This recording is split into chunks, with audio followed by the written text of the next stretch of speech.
जो आज कानून लागू हुआ हमारे भारत देश में बड़ा खुशी का विषय है। इस कानून के आने के बाद आप देखोगे न्याय त्वरित होगा, जल्दी होगा, लोगों को फायदा मिलेगा। कानून समय के अनुसार सही लागू किए गए हैं और उनमें सजाओं का प्रावधान बढ़ाया गया है, वो बहुत ही अच्छा रहा। वो मेरे को लगता है कि इसमें समय लेना चाहिए था। कि मोदी ब्रिगेड ने जो है वो 3 नए कानूनों में बदलाव किया और ये 3 नए कानून आज 1 जुलाई से लागू हो गए। इस वक्त हम जयपुर के राजस्थान हाई कोर्ट के बार एसोसिएशन चैम्बर में मौजूद हैं और मेरे पीछे तमाम हाई कोर्ट के वरिष्ठ अधिवक्ता मौजूद हैं।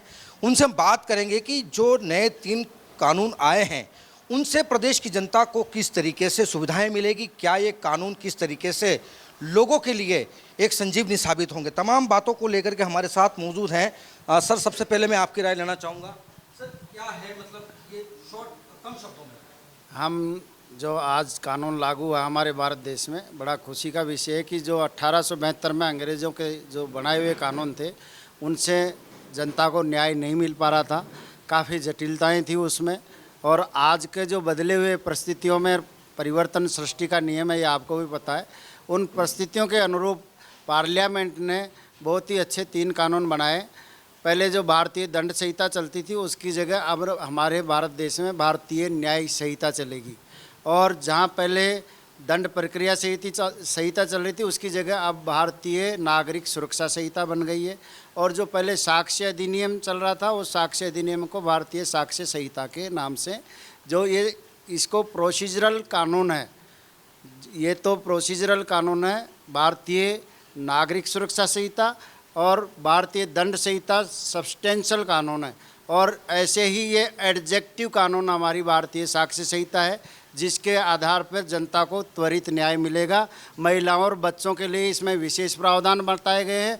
आतंकवादी गतिविधियों को रोकने के लिए विशेष प्रावधान बताए गए हैं। और जो डिजिटल इंडिया का जो सपना है उस डिजिटल इंडिया के परिप्रेक्ष्य में डिजिटलाइजेशन को भी इसमें साक्ष्य में शामिल किया गया है। सर क्या कहेंगे सर, किस तरीके से 3 जो कानून हैं उनको लेकर के इस वक्त क्या है? मैं तो आप ये कहूँगा कि जो एक धारणा है कि जैसे डिले जैसे डिनाई, वो इस कानून के आने के बाद आप देखोगे न्याय त्वरित होगा, जल्दी होगा, लोगों को फायदा मिलेगा, जनता को फायदा मिलेगा। बिल्कुल, हमारे साथ में और भी कई वरिष्ठ वक्ताएं हैं। उन सबसे पहले हम महिलाओं से जानेंगे कि इन कानून पर महिलाओं की क्या प्रतिक्रिया है, क्योंकि पुराने कानून भी रहेंगे, नए कानून भी लागू होंगे। तमाम बातों को लेकर के बात करेंगे। मैम, किस तरीके का ये जो 3 कानून आए हैं इनमें किस तरीके का बदलाव किया गया है, क्या हटाया गया, क्या जोड़ा? सबसे पहले तो मैं आप सभी से रिक्वेस्ट करना चाहूँगी, जो तीनों कानूनों को काला कानून बोल रहे हैं, तो एक काला कानून नहीं है, जो हमारा कानून चल रहा था वही है। तो सबसे पहले इसको आप काला कानून ना बोलें। परिवर्तन हुआ और परिवर्तन एकदम से स्वीकार नहीं होता, धीरे धीरे हमें भी इसकी आदत पड़ेगी और न्याय को भी आदत पड़ेगी। जब और ये बर्डन सिर्फ और सिर्फ जनता पे नहीं पड़ा है, अधिवक्ताओं के, तब अधिवक्ता पढ़ सकते हैं, जजेस भी पढ़ेंगे तो न्याय भी अच्छा होगा। बिल्कुल, हमारे साथ में और भी कई वक्ता हैं जिनसे हम बात करेंगे। सर, किस तरीके की क्या ये जो कानून आए हैं अब ये क्या धरातल पर कितने जल्दी लागू होंगे? क्या अब अधिवक्ताओं को यहाँ पर वर्किंग करने में कोई दिक्कत आई? लागू तो हो ही गए हैं, आज 1 जुलाई से जब प्रभाव में आ गए हैं। अब चूंकि इसका इंटरप्रिटेशन है वो समय के अनुसार होता रहेगा। कार्यशालाएँ आयोजित की जा रही हैं, हर जगह न्याय व्यवस्था में भी कार्यशालाएँ आयोजित की जा रही हैं। जो इसमें जो 5 करोड़ से ज़्यादा मुकदमे पूरे देश में लंबित हैं उनको अर्ली डिस्पोजल का जो इन्होंने प्रावधान रखा है कानून में ही दे रखा है। अब चूंकि शुरू में कोई भी बदलाव आता है तो उसमें प्रॉब्लम आती है तो उनका सॉल्यूशन भी होता है, तो धीरे धीरे सब हो जाएगा। पुलिस को जो इन्वेस्टिगेशन करनी है वो नए सेक्शन में करेंगे, उनको जो अधिकार दिए गए वो नए सेक्शन में करेंगे। हाई कोर्ट में जो चार्जशीट फाइल होगी, वहाँ सेशन कोर्ट में जो चार्जशीट फाइल होगी वो नए सेक्शन में फाइल होगी। जमानतों के लिए अलग प्रावधान दिए गए हैं, साक्ष्य अधिनियम में अलग प्रावधान दिए गए हैं। तो इस तरह से ये कानून समय के अनुसार सही लागू किए गए हैं और सभी को इनकी पालना करनी पड़ेगी। बिल्कुल, सुशील जी आपके पास भी पहुँच रहा हूँ। क्या चीज़ें हटाई गई हैं, क्या नई चीज़ों को जोड़ा गया है? पहले आईपीसी में कुछ अलग चीज़ें थी, सीआरपीसी में अलग थी, साक्ष्य अधिनियम में अलग था, अब क्या नया बदलाव? सर देखिए, तीनों कानून ब्रिटिश काल के थे, सन 1900 के आसपास के। आज 2024 है, तो व्यापक इनमें चेंज होना आवश्यक था, क्योंकि आज के परिप्रेक्ष्य को देखते हुए तो इसमें जो इलेक्ट्रॉनिक के माध्यम से जो एविडेंस है, जो आपके टेररिस्ट एक्टिविटीज़ है, उनको भी कवर किया गया है, स्पीडी ट्रायल के लिए भी कवर किया गया है। तो निश्चित रूप से ये तीनों जो कानून बदलाव आया आज से जो लागू हुए हैं, ये देश की जनता को लाभ देंगे और जो पेंडेंसी है इससे इसका असर कम। बिल्कुल, हमारे साथ में और भी वक्ता हैं, उनसे बात करेंगे। सर, क्या कानून धरातल पर 1 जुलाई से लागू हो गए हैं?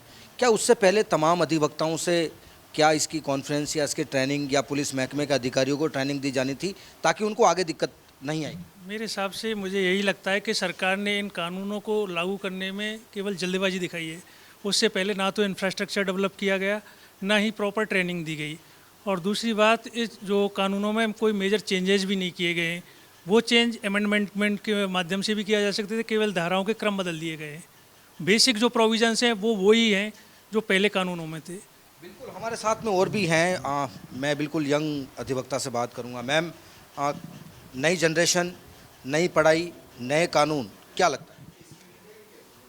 सर, मुझे लगता है कि जितने ये न्यू लॉज आए हैं इनमें ज़्यादा फ़र्क आया नहीं है। तो जितने भी फ़र्क अभी मतलब जितने चेंजेस हुए हैं सेक्शंस में, या जितने भी मतलब न्यू लॉज आए हैं, तो इसमें कोई ज़्यादा मतलब फ़र्क है नहीं। तो मतलब इजीली अडॉप्ट करने में मतलब बहुत ज़्यादा इजी रहेगा हम सबको। और ये मतलब बहुत थोड़े कुछ चेंजेस आए हैं, जैसे फीमेल्स को लेके हैं, चिल्ड्रंस को लेके हैं, तो वो अगर कुछ लॉज पुराने से अगर नए बने हैं तो वो डेफिनेटली मतलब अच्छा ही होगा। मतलब बिल्कुल, हमारे साथ में और भी वक्ता मौजूद हैं, उनसे बात करेंगे। सर, नए कानूनों में काफ़ी कुछ परिवर्तन किया गया है, धरातल पर लागू भी हो चुके हैं। अब यहाँ पर किस तरीके से लोगों को बेहतर सुविधा मिल पाएगी? अब लोगों की क्या वर्किंग कम हो गई है या वकीलों की वर्किंग ज़्यादा होगी? वकीलों की तो वर्किंग ज़्यादा ही होगी, क्योंकि 1 जुलाई से पहले के जितने भी प्रकरण थे उन पर तो पुराने कानून ही लागू होंगे। 1 जुलाई के बाद जो केसेस रजिस्टर्ड होंगे उन पर नए कानून लागू होंगे। इवन जो घटनाएं 1 जुलाई से पहले की हैं उनमें भी पुरानी धाराओं में ही मुकदमे चलेंगे। पर समय की मांग है जी, पुराने कानून अंग्रेज़ों के बनाए हुए हैं। अब टेक्नोलॉजी से क्राइम करने लगे हैं लोग, टेक्निकलिटीज़ ख़त्म हो रही हैं, और बढ़िया है नए कानून बनाए हैं। भारत सरकार का मैं धन्यवाद ज्ञापित करता हूँ कि उन्होंने इतनी विचार किया और कानूनों को परिवर्तित किया। सर, न्याय व्यवस्था का मूल उद्देश्य है पंक्ति के अंत में खड़े सबसे अंतिम व्यक्ति तक भी न्याय पहुंचाना, और वो संभव है समय के साथ में उचित परिवर्तन करके। वर्तमान कानून जो परिवर्तित किए गए हैं वो सन 1860 और उसके समकक्ष के थे। अब समय चल रहा है सन 2024 का, तो ऐसे में वर्तमान परिप्रेक्ष्य के अंदर अंतिम पंक्ति तक न्याय को सुलभ पहुंचाने और त्वरित न्याय पहुंचाने के लिए परिवर्तन जरूरी था। वो परिवर्तन किया गया है और इससे सर, ये कानून बहुत अच्छा रहा, और सारे कानून लागू करना। इसमें महिलाओं के लिए जो पहले सेक्शन थे 354 उसको कन्वर्ट कर दिया गया 74 में, और वो महिलाओं के लिए क्रूरता का था 498A, उसको कन्वर्ट कर दिया 85 में। उसके बाद में जो रेप का 376 था उसको कन्वर्ट कर दिया 64 में। तो ऐसे जो चेंजेस किए गए हैं और उनमें सजाओं का प्रावधान बढ़ाया गया है, वो बहुत ही अच्छा रहा। और ये बार बार सब लोग कहते हैं काले कानून लागू किए गए, काले कानून। एक्चुअली हमारी इस यहाँ पे अब जो कानून लागू किए गए हैं, ये कानून भारतीय न्याय व्यवस्था के लिए सुचारू इस वजह से हर सामान्य व्यक्ति को भी न्याय मिलेगा और बहुत त्वरित न्याय मिलेगा। बिल्कुल, हमारे साथ में और भी वक्ता हैं, उनसे बात करेंगे। सर, क्या कहेंगे?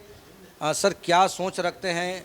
नई पढ़ाई है, नई किताब है, नए कानून है और नया भारत।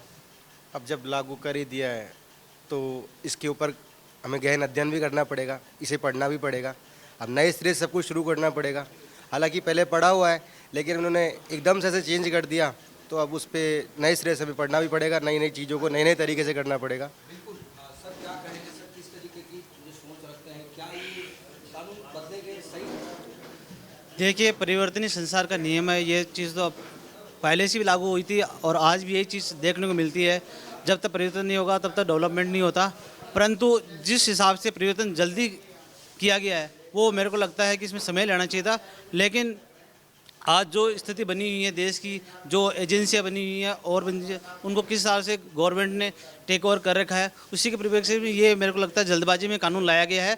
और जिस हिसाब से आईपीसी, सीआरपीसी और एविडेंस एक्ट जो मॉरली पहले भी अच्छी तरह से लागू हो रखे थे, उसमें ज़्यादा कोई चेंजेस की आवश्यकता नहीं थी, लेकिन फिर भी गवर्नमेंट ने जो डिसीजन लेके ये लागू किया है, तो इसमें अधिवक्ताओं को भी गहन अध्ययन करना पड़ेगा और बाकी बर्डन बढ़ गया, काम का भी बर्डन बढ़ा है। और जिस हिसाब से जो सिर्फ इनका नाम चेंजेस किया है, बाकी सेक्शन में फेरबदल किए गए, ज़्यादा कोई परिवर्तन किया नहीं है। लेकिन चलिए मैं आपके पास लौटूंगा, मैं आखिरी सवाल करूंगा मैम आपसे कि नए जो कानून हैं, अब EFIR भी लॉन्च हो जाएगी, 0 FIR लॉन्च हो जाएगी। अगर कहीं पे भी कोई अपराध होता है तो आप किसी भी थाने में जो है वो कहीं पे भी FIR दर्ज करवा सकते हैं। कुछ सजाएं जो हैं वो बढ़ाई गई हैं, कुछ जुर्माना जो है वो बढ़ाया गया है। ये तमाम तस्वीरें कैसे थी? ये अच्छी चीज़ है, मतलब चेंजेस तो होने चाहिए, चेंजेस से ही सब कुछ सही रहता है मतलब, और जो भी चेंजेस आएंगे वो हम अडाप्ट करके चलेंगे, आगे बढ़ेंगे इसके साथ। मैं आखिरी जो है वो सर से बात करूंगा। सर, जो तमाम तस्वीरें देख रहे हैं वर्तमान परिप्रेक्ष्य में, जो 3 कानून जो बनाए गए हैं कानून, उनको किस तरीके से आप देखते हैं? क्या यहाँ पर पुलिस मनमानी करेगी या कुछ और परिवर्तन होगा? क्योंकि पहले जो है वो एविडेंस साक्ष्य में काफ़ी कुछ उलटफेर हो जाता था, लेकिन अब एविडेंस साक्ष्य में भी कुछ बदलाव किए गए हैं। और बदलाव यही है कि अगर पुलिस कोई भी जांच करेगी तो उनको रिकॉर्ड करना पड़ेगा, तो अब जो है वो साक्ष्य हेर फेर नहीं होगा। जो नए कानून लागू किए गए हैं वो वर्तमान परिप्रेक्ष्य में बहुत ही आवश्यक थे, वरना इनके अभाव में न्याय व्यवस्था चरमरा जाती। नए कानूनों की वजह से ही न्याय में त्वरित गति आएगी और क्रिमिनल लॉ में बहुत अच्छे सुधार होने वाले हैं। जो समन वगैरह है उन सबको इलेक्ट्रॉनिक मोड पे रखा गया है, FIR को भी इलेक्ट्रॉनिक मोड पे रखा गया है, इसलिए 0 FIR का प्रोविज़न किया गया है। पहले FIR के अभाव में न्याय नहीं मिल पाता था और इस वजह से ये जो नागरिक सुरक्षा संहिता, भारतीय साक्ष्य अधिनियम और भारतीय न्याय संहिता बनाई गई है, ये वास्तव में उपयोगी है और इनका समय आने पर बहुत अच्छा प्रभाव मिलेगा। बिल्कुल, ये थे हमारे साथ में राजस्थान जयपुर हाई कोर्ट के तमाम वरिष्ठ अधिवक्ता, जिन्होंने अपनी अपनी अलग अलग प्रतिक्रिया दे करके 3 कानूनों को लेकर के बेहतर तरीके से जो है वो तमाम दर्शकों तक पहुंचाया है। निश्चित तौर पर आने वाले समय में अब ये 3 कानून जो हैं वो आम जन के लिए कहीं न कहीं संजीवनी साबित होते हुए नजर आएंगे। कैमरा सहयोगी भानु प्रताप के साथ सुरेंद्र सोनी, नवतेज टीवी, जयपुर।